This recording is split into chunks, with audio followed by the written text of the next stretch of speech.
কুপুত্র যদি বা হয়, কুমাতা কভু বা নয়। কিন্তু ঘটনাচক্রে হচ্ছে এই কুসন্তান এতটাই বিগড়ে গিয়েছে যে মাও আর তাকে ক্ষমা করতে ভরসা পাচ্ছে না।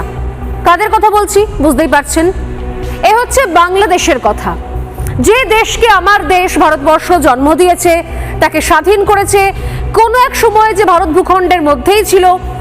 রাজনীতির কারবারিরা নিজেদের স্বার্থ চরিতার্থ করার জন্য দেশ ভাগ করে, বাংলাদেশ আলাদা ভূখণ্ড হয়ে যায়। কিন্তু তারপরেও প্রত্যেক মুহূর্তেই দেশকে সব রকম ভাবে সাহায্য করে পাশে দাঁড়িয়েছে ভারত।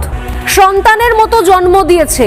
একজন মা জানেন, একজন বাবা জানেন যে সন্তান জন্ম দেওয়ার পর সেই সন্তান যদি বিগড়ে যায়, সেই সন্তান যদি কুপথে চলে, তাহলে মা বাবা কি করে? যখন বাবা মা বুঝতে পারেন যে এই সন্তানের ভালো হওয়ার আর কোনো চান্সই নেই, এই সন্তান উচ্ছন্নে গিয়েছে, এই সন্তান তার প্রতি কোনো মায়া দয়া যখন অবশিষ্ট না থাকে, তখন সন্তানকে চরম শিক্ষা দেওয়ার জন্য তাকে ত্যায্য পুত্র ঘোষণা করা হয়। বাংলাদেশের অবস্থা খানিকটা তেমনই। আজ 48 ঘন্টা পার হতে চলল, এখনো পর্যন্ত সমস্ত রকমের নিষেধাজ্ঞা বহাল রয়েছে। বাংলাদেশের ওপর ভারতের অর্থনৈতিক সার্জিক্যাল স্ট্রাইক হয়ে গিয়েছে। সার্জিক্যাল স্ট্রাইক হওয়ার পর যে অবস্থা যা হওয়ার তাই হয়েছে।